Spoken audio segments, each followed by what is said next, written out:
air, everybody.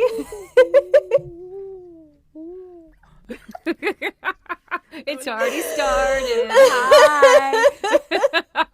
Aren't you glad I don't drink or do caffeine? Can you imagine? I love it so much. Jennifer and I are so excited to welcome this week's guest, Allanah Fitzgerald. Hi, Allanah. Hello. Welcome. So before we get started into all the questions that we have, for those of us that might be new, hello, this is SkillsHub on Air. Jennifer and I are your hosts. And as always, if you have any questions for our guests, feel free to pop it below in chat, and then we'll pull it up on the screen. So before we delve into said questions, Allanah, would you mind giving us like a little bit of an intro about yourself? Yeah, sure. Hi, my name's Allanah Fitzgerald. I'm an Australian voice actor. I've been acting for about 15 years out now. Voice acting for close to 10. Mainly just do a bunch of different silly voices for animations, cartoons. Slowly getting to more games and anime, but yeah,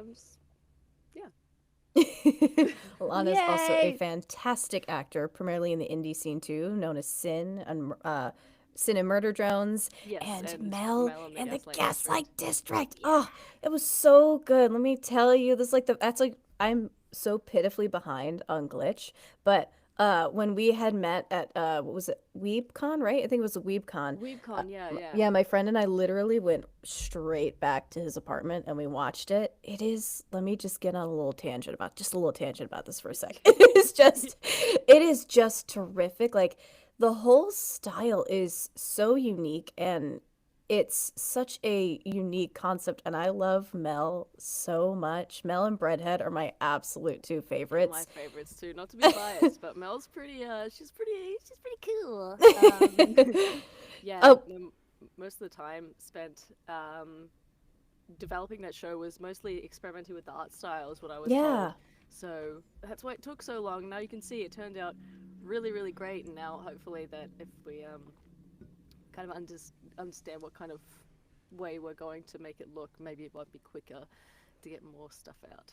Yeah, and go support them on Glitch. They have merch Yes. available to buy. All merch goes to contributing to that amazing show. Um, question from Tim here. Hey, Lana, do you have any favorite states in America and favorite cities in Canada? Ooh. Oh, have you been to Canada?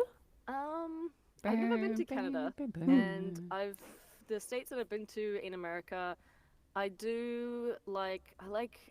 like certain parts of California, and I like Oregon. It smells really like, as soon as I stepped out of the airport, it smells just like fresh pine. And I was like, Oh, whoa, it smells yeah. like an air freshener here. Yeah. So that was It really exists. It's not just in the triangle at the store. oh, it's just, oh my gosh, a little tree from the little thingies. Yeah, and They made it after the air freshener. yeah. Oh my gosh, you guys got the reference. Yeah, probably Oregon, and also Texas is pretty cool. It's very similar to Australia, being very hot, and at my partner's place, there's a lot of lizards running around. So Oh, wow. What part of Oz are you in? I'm in Sydney. Okay. Love Sydney. Yeah, so I love like an hour Australia. from the city, so Yeah. I'm right in a very bushy area, so we Yeah. get all kinds of like possums, wallabies, Yeah. lizards. We actually had a huntsman come into our house. Ah! So my dad just went, because he's like that. So we're like, thanks, Dad. Oh, Amazing. So, yeah, Amazing. It's just how it is right now. But That's. I love Australia. Love it. yeah, no, I'm pretty wise too. Yeah. Like, But you haven't been to Canada yet? not yet. I'd really You like gotta to come up. Bring a be in jacket. Canada. yeah. Bring a jacket, Got yes. friends in Canada. Like I've got one in Kitchener and one in Edmonton, and another one in Toronto. What time of year are you going to Edmonton? What month? I Do you don't know. know? I don't have a flight booked yet. Do you know the month, the general month when you're going? Just be careful in the know. winter. Don't breathe through your nose. Okay. Yeah. It's really because your Apparently, nose will stick shut. The cold will like freeze your nose shut. Oh my gosh. Okay. Yeah. For just a second, but it's very very startling. cold. I had to. My sister said to me the first time I went up to. We drove from Victoria up to Kamloops. No, not even up to Graham Cache, Alberta, and we stopped someplace on the way. I think it was Kamloops. And she goes, "Don't breathe through your nose." And I was like, "Why?" She's like, "Just don't." And I was like, first thing I had to do it. Because she said, "Don't do it." And I was like, "Oh, I can't breathe." And then I breathed through my mouth and I started coughing because it was so cold. It was like, yeah. Yeah, I've heard some Canadians actually come here and they get shocked about how cold the Australian winter actually is. It can be, yeah. Yeah, I mean, Interesting. it's snowing in some parts here. Yeah. And people go, "What? It snows in Australia?" I go, "Yeah." Listen to your North American joke. accent. I love it. Interesting. To segue into this, I have a quick question about traveling. So you're based in Australia. Were you born and raised? Yes, I was born and raised in Okay. Australia. Yeah. How did you kind of get into the scene? Because I understand you said it was 15 years that you've been acting. How did you kind of gradually get into voiceover? It's a funny story actually. So growing up, I watched a lot of cartoons and movies and media and stuff like that. I think one of the first things I watched was Alvin and the Chipmunks, and I was like, "Wow, how do they get their voices to sound like that?" And of course, me being 11, or even, I don't know, I think maybe younger. I told my best friend at the time, "Okay, check this out. I'm the voice of Alvin from Alvin and the Chipmunks," and I did like the, "Oh, hi guys, that's me, Alvin," and then she was like, "No way!" And then I went from that and I did more like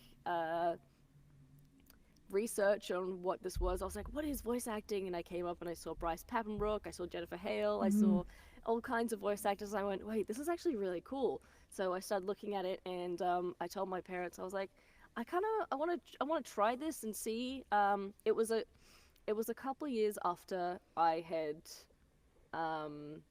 actually, yeah, I'd been doing, some traditional acting training for a while, since I think I was 10 anyway. So I was like, "Oh, okay, so it's a form of acting. I'm not the most confident in front of a camera, and I'm not the best at, remembering lines. So this is another great medium for me to get into."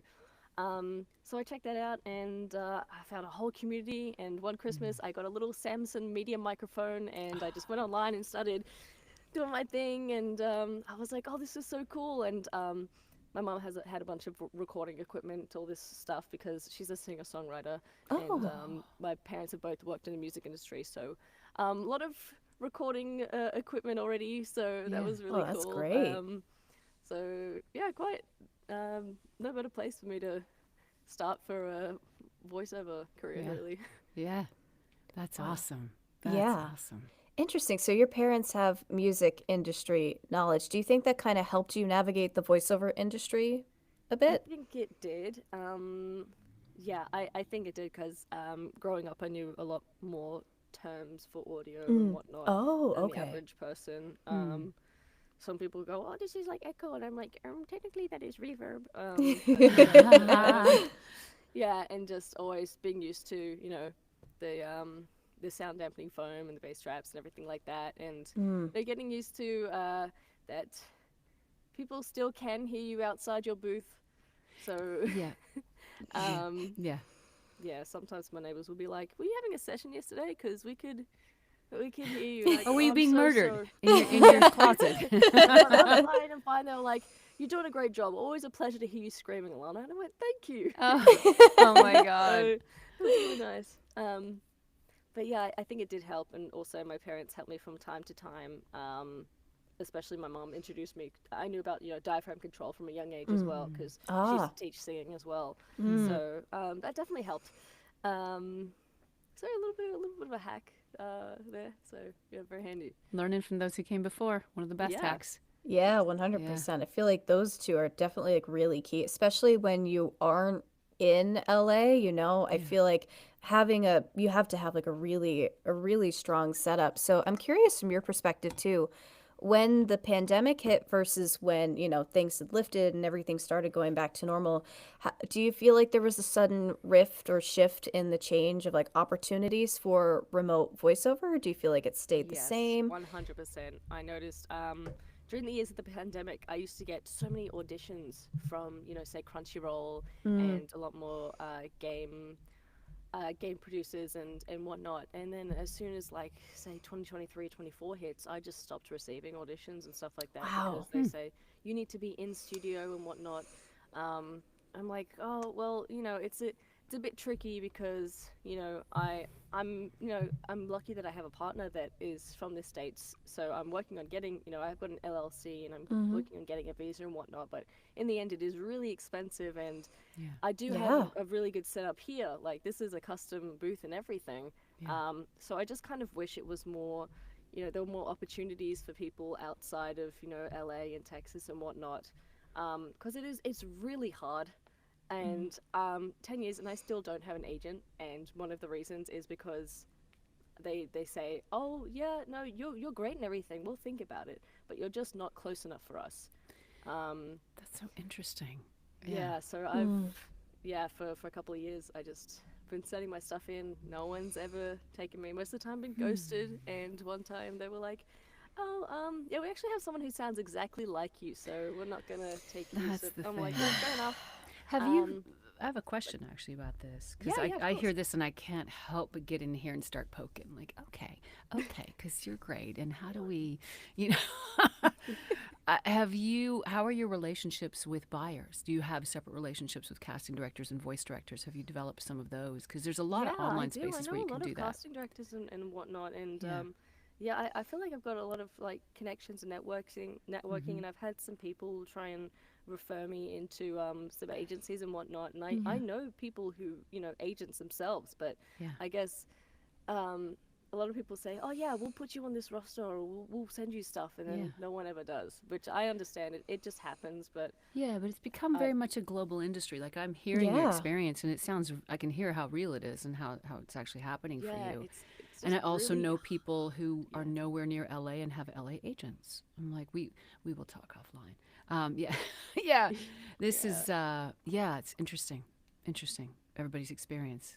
Yeah, I can't even get an Australian agent. I don't know why. I'm here. Really? We're gonna clear this out. Yeah, we're we'll gonna figure out what this we'll is. fix We're gonna this. figure out what this But, is. We're gonna fix this. Yep. So after what would your advice be to people that are international and still? I understand you're still trying to find your way as well, but has there anything that you've done, like whether it be like on the marketing aspect or anything like connections wise, that's been helpful for you in terms of marketing yourself? I feel like the YouTube channel that I have has definitely helped, because that was one of the ways I actually got into the industry. Was I started by doing voice impressions from characters from Overwatch, and I'd go into Overwatch and pretend to be Widowmaker was my most popular one impression, and that got like over 5 million views, and then people started approaching me for voice work, and that's how I got into my first video game that Matthew Mercer's actually in as well. So I was like, oh, okay, this is crazy. I'm like 17. This is absolutely insane for me. Yeah, and then it kind of went from there, and I was like, okay, I'm not the best at consistent uploads and schedules and whatnot, so I say content creator on the side, but my partner's a YouTuber, and I see how hard it is to just keep the constant upload, and you have to be so consistent with that stuff. But I feel like that definitely helped having an online presence. And also just being a part of the voiceover community and getting to know people. And I feel like I wouldn't be here if it weren't for some friends of mine that are in the industry. Like, I've gotten referred from friends to Glitch Productions, and that is how I got on motor drones and all this stuff. And it's cool, and then that just kind of leaps from that, and a person goes, oh, I heard you in this, so we'd like to cast you in this, and then it's kind of like a big old jump pattern. So knowing people is really cool, but not with the intention of like, oh, I need to know people because I need more work. Like, just like be friendly and Organic. yeah. So I wasn't expecting any of this to happen. I was just like, you're cool. I look up to you, and they were like, you're cool too. Here's an audition. I was like, oh, okay, thanks. That helps. That's awesome. Yeah. Adam here has a really good question. Allanah, you mentioned you had some traditional training before VO. What was one tool from which directly translated into the booth? And what is one thing that was really an adjustment? Ooh. I'll start Adam's with always got the good questions. He does. Yes, He's I'll so start with the thoughtful. last part first. One thing that was really an adjustment was I was never great at cold reading, especially doing like live auditions in front of cameras and stuff like that. And because I also got dyslexia, this was not the best option for me, but I went with it anyway because I love this job. definitely learning how to cold read. So reading and reading and reading over the years definitely has gotten me like, okay, I can just read it without having to read it beforehand. I might mess up a little bit just because the words jump around, but it's yeah. I feel like that's one thing that is a bit different. But again, as an actor, you should really have the skill for cold reading anyway.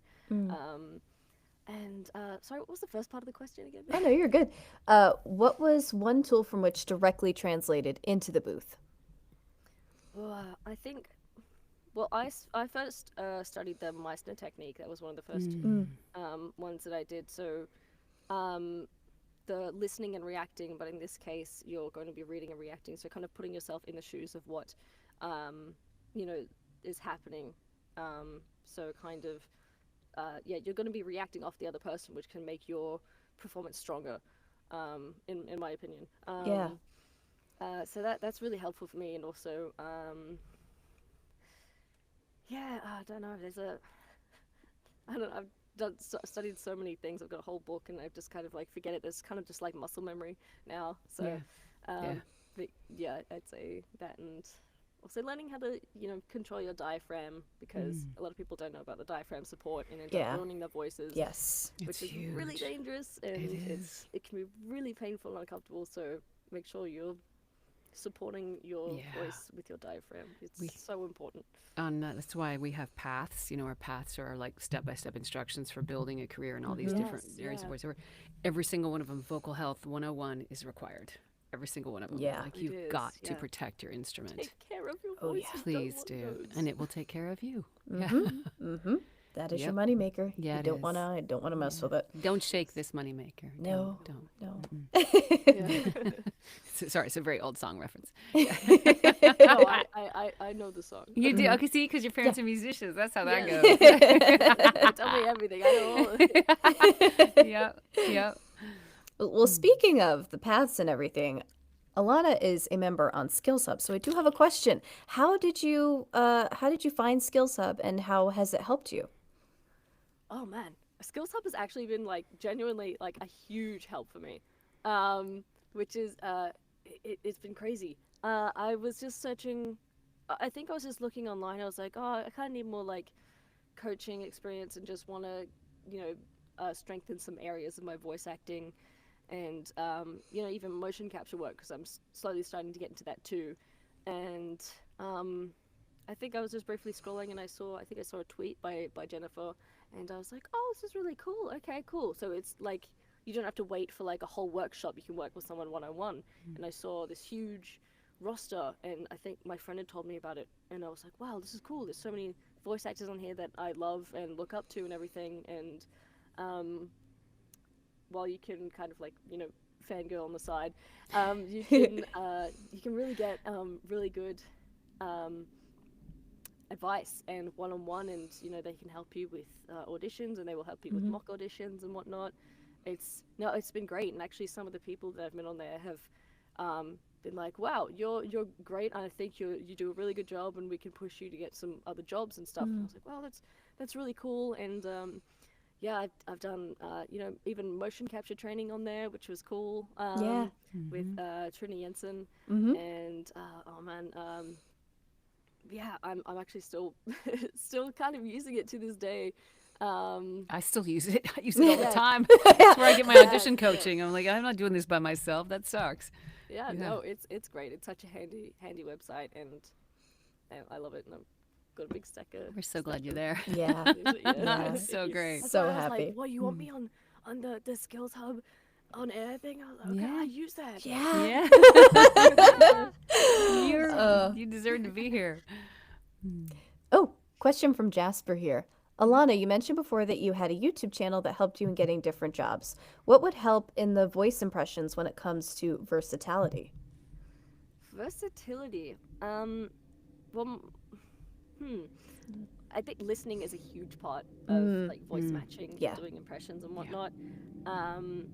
So I think the better listener you are, and if you can really kind of pick up on specific vocal tones and what areas and what registers the character uses their voice, whether it's the chest, throat, or falsetto area, can be really, really important. Like some characters are more nasally, some characters are more like chesty, and yeah, listening is a huge part of it. So listening over and over and over again to a certain thing, and kind of understanding where the character's coming from and their little nuances and stuff. Um, that and yeah, just slowly kind of that's a great way to extend your range as well through like favorite characters that you have, because again, I find that doing like the impressions or trying to voice matches of characters that you really like is a good way to kind of find what your range is and kind of develop new voices. Even if it doesn't sound exactly like the impression, you still have created a character that you can use. Absolutely. I'm sitting here thinking of when I was trying to imitate Arnold, and I have a school teacher, and she's very like this, and this is okay. It is not Arnold, but I have an entirely new character now. I know. And if I was trying to do Pee Wee Herman, I'd be hearing There's nothing like Pee Wee Herman, but that's like my body's sense of Pee Wee Herman. and it's a whole other character. So, like, You know? Yeah. yeah, I was like when I was a kid. Wait, let me try an impression of Bryce Pembroke. Sounds nothing like him. Yeah. Yeah. One of my old teachers, Sue Blue, used to call it steal with love. Just steal it, because you're not going to sound like them, but you're going to come up with your own version, and we all share. It's a very collaborative place. Yeah. Yeah, because it's very rare that you'll have, quite impossible that you'll have the exact same vocal chords as someone. Right. So daunting. It's is. so. I have 2 roles that I do where they're sound-alikes, and one of them I love. Cinderella's. I've been so honored to do that for years. But the other one is I call myself Stunt Dory, because when Ellen's too busy, which is everything but the movies, I sub in for Dory stuff, and it is the thing it is the most daunting job I do, because every time I'm like, oh my god, because there's so much to it. And ironically, I always stand when I work. And for this one, I have to sit, I have to slump to the left, and before I talk, I breathe out all my air. Huh. And that's the it's starting kind of point. got like a It's wild. like kind of like a breathless kind of. Yes. Yeah. Yes. P. Sherman 42 Wallaby Yeah. Way. Yeah. It's not A a real boat. address, by the I've way. seen a boat. Yeah. That whole, yeah.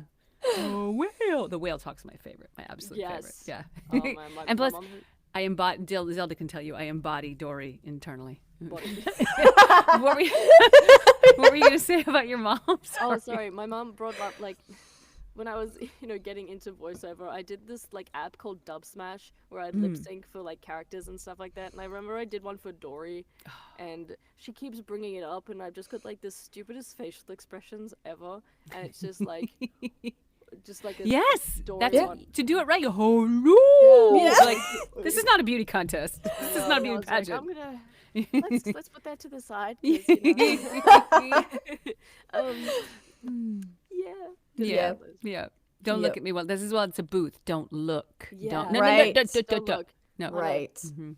Like, I made the mistake of recording myself visually while I was recording for a role, and I'm like, why do I look like that? I'm just like, because some of the physical stuff. Because it works. Yeah. Right. And not a lot of people show that. I can totally tell when they do like behind the scenes promo for promo, because like they're in full face of makeup. Why this and that? And Yeah. dabba. Yes. I'm No. like, yeah. No, like I wake up at this time for clients, and I'll be like, like I look now, and I'll just be like, and people will actually, I throw hands when I have to do efforts, so it makes it more realistic. You have to. Yeah. That and don't wear nylon. Yeah. Yes. Yeah. Yeah, that or anything that goes like. Yep. That's how I shop for clothes. Literally, I don't know, my sweater's here. And this is how I shop from. I'm like, let's see. Perfect. Absolutely silent. Dead silent. Yep. Perfect. Yeah. It's great. Do not wear a puffer I jacket. go through the stores and I listen to the clothes before I try them on. Like, no, don't get your hopes up. Yeah, No. yeah. Some Yeah. people are like, how do you do it? I'm like, Shopping. talking to me. This is not an employable garment. No. Yeah. It's honestly the one thing I do like about remote sessions is oftentimes they'll be like, you know what? We don't, like, I don't know, I guess for internet bandwidth reasons or something, they're like, just turn your camera off. It's best for the audio. I'm like, great. Yeah. Yeah. Cool. Amazing. I will- for this session, but, I will proactively ask. I will say, can I turn off my camera? Because sometimes Zoom, or, this app doesn't do it, but Zoom will kick on the fan. And I'm like, you don't want fan noise in my Yeah. room, and I cannot move my CPU. It's just, I'm not drilling a hole in my wall to accommodate some people's needs for that. I'm not doing it. So, yeah, I just actively ask. So I, welcome you guys to Most of ask. the time I prefer, like, if people don't see me while I'm acting, also because of how it's, like, I've seen what my face can do. Yeah. So yeah, I'm very animated. So, But this job requires that you check your ego and your Yeah. your self consciousness at yes, the door. everything. Yep. Yeah. It'll only slow you down. Just you Yes. go ahead and kill that one, honey. It needs to go. Just needs to go. You gotta Yep, go. you gotta do it. Bye. Yep. Yeah. Another good question from Chris here. What kind of methods are used to protect your vocal cords?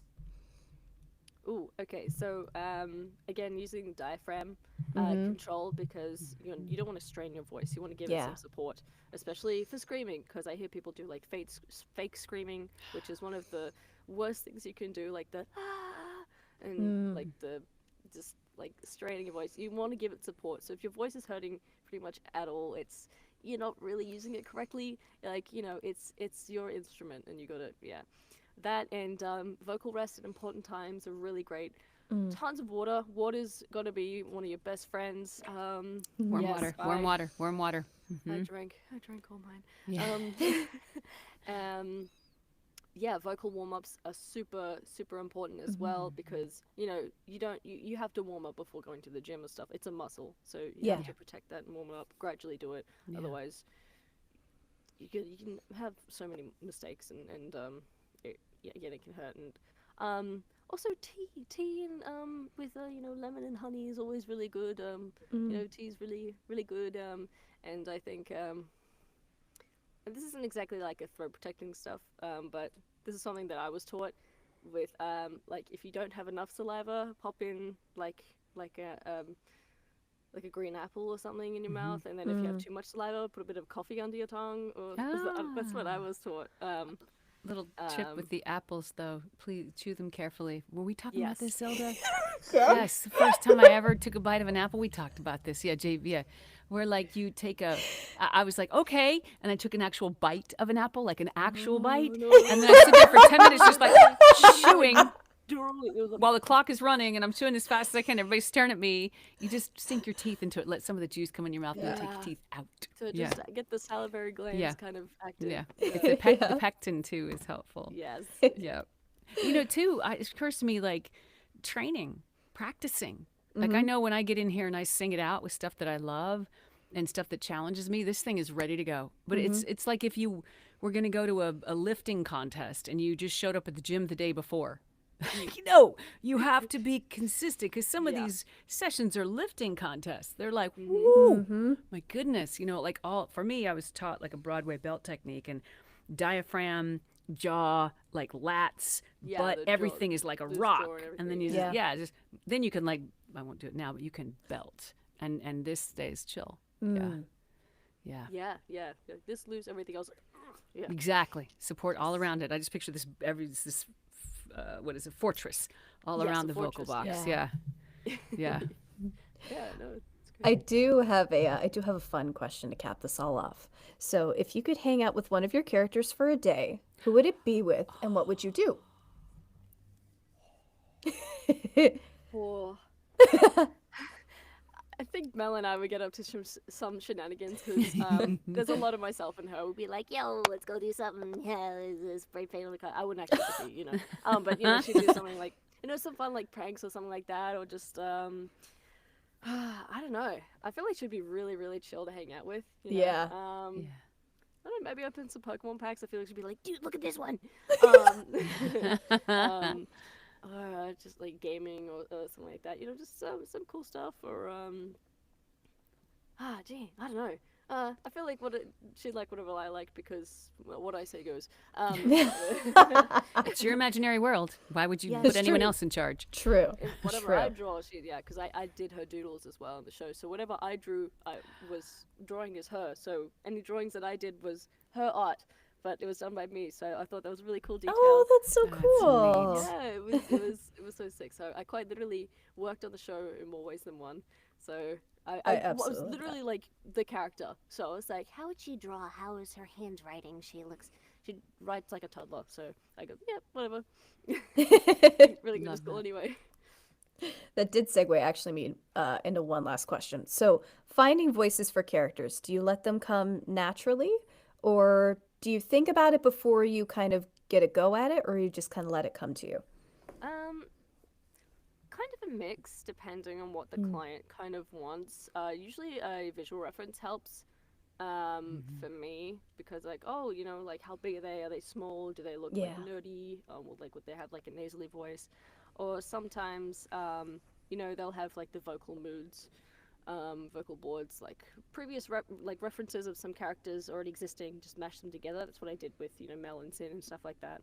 And then either that, or again, doing like impressions of characters and then kind of figuring out some new ones, which is cool. Or one that I did the other day just to kind of find a voice for a character was I just went through my entire range just saying this one line and sent it to the client and just be like, does this fit? And they're like, I actually really enjoy this one. I was like, okay, great, we can go with this one. I've actually never done that before, so that's a new voice in my library that I didn't even know I could do. And honestly, yeah, like I was in the car the other day with my brother, and because him and I, we're very like pretty insane, and we make a lot of crazy noises, especially myself. That reminds me, I have to get a creature reel. So I figured out I could sound like a hyrax in the car, which is a type of animal that goes like. So I'm like. So do you know even just Sebastian playing Couteau? I was just thinking that. Do you know Coach Sebastian Couteau? No. You got to connect with Coach Sebastian Couteau. He runs a thing called the Monster Factory. Yeah. And he's got a whole crew of actors around the world who do creature stuff and monster stuff. And he collects actors who do this. You should totally reach out to him. Yes. Yeah. Yeah, no, some of my favorite actors like Alan Tudyk and Yeah. oh my gosh, I forgot his name. D. Bradley like Baker. Yeah. Probably D. Yes, D. Bradley Baker. He does every creature. D. Bradley Baker. Yeah. Yes. Yeah. I keep trying Frank to do Welker. the platypus noise, but I cannot do it. It's like, Yes. Yep. Yeah. I can't do that either. I remember I was in a session for a show that is still sitting in the vault at Lucasfilms, and they wanted me to do a Wookiee sound, and I was like, you have found the thing I cannot do. It's the thing I am physically incapable, and it drove me insane. Do it again. Do it again, Alana. It's kind of have to do it kind of vocally just to kind of get your thingy swinging. No, my thing don't swing. No. It's kind of like goggling, but you kind of. No, I'm not going to sit here Sometimes and it humiliate works. myself. Sometimes it depends. I'm surprised it worked. But So bad. It's so bad. They're like, we'll get someone who can do it, stunt it for you. I'm like, thank you. Go through like, make this noise now. Write it down. So I have an entire folder on my computer of all kinds of ungodly sounds, and I'm like, I could put this on my reel, this and this, because you never know talk what to people Sebastian. Talk to Sebastian Couteau. Yes. He will guide you. Oh my God, the stuff that man can do. Yes. This I is need his to do more wheelhouse. more creature stuff because Then I love it. Hit him up. He is incredible. He will guide you. Oh my God, he's amazing. I'll ask you about that. I'll ask you about that later. Yeah. Yeah. Cool. Cool. Yes, Sebastian Couteau. Yes.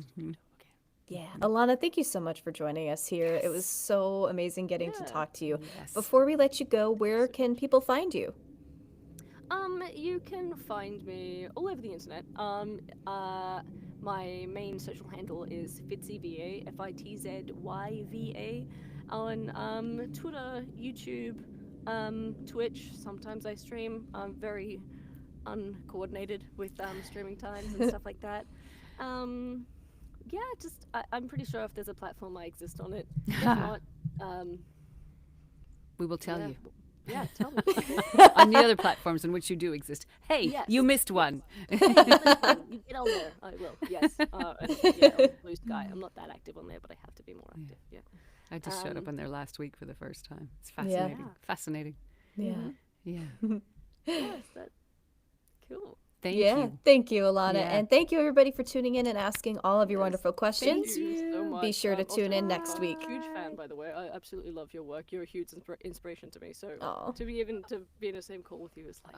Oh, thank cool. you. That's so good. I'm like, wait, were you talking to Zelda or me? No. You're both, yeah, no, like, you're amazing. I wouldn't be here without you either. Yeah, like, it's just so Thank cool. you guys so are much. amazing. Yeah. That's lovely. I'm so glad you're with us. And I love that you're talking about using SkillsHub from the place where you are, because it's one thing I haven't figured out how to quantify for people. When you're already working, there's so much much available to you. Like there's a method and a way to hit people up on the site and do it in a way that's tasteful, that's respectful, that has boundaries, but still helps you build toward what you want to build. I should do a workout room on that. Yeah. Figure that out. And like there's nothing wrong with still like learning and honing your skills while you're in a professional level do. and stuff, because Yeah. you're not always going to be like 100% great in every aspect. So learning from people Never that- get there. Trust me. Yeah. You never get there. Yeah, There's like, always I a got journey. my little niches, and other people got theirs. And I'm like, how do you do that? Like, I cannot do commercials.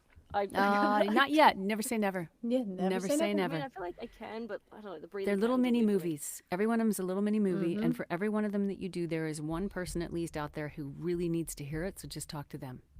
Yeah, Sarah Cravens, by the way, amazing Oh, coach God, on yes. SkillsHub. Sarah I did a Cravens. coaching session with her a while back. Yeah. She's human She gold. is gold. Oh my Yeah. God, that woman. Yeah, smart as heck and knows her stuff and will get you like. You should check out her commercials with Crave Class next time it comes up, because like, there you It's go. Yeah, amazing. yeah. Yeah, So thank good you. to see you. Yeah, thank you again, Alannah, and Yeah. thank you everybody for Thanks tuning everybody in. out there. Bye. See you soon. Bye. Guys, thank you.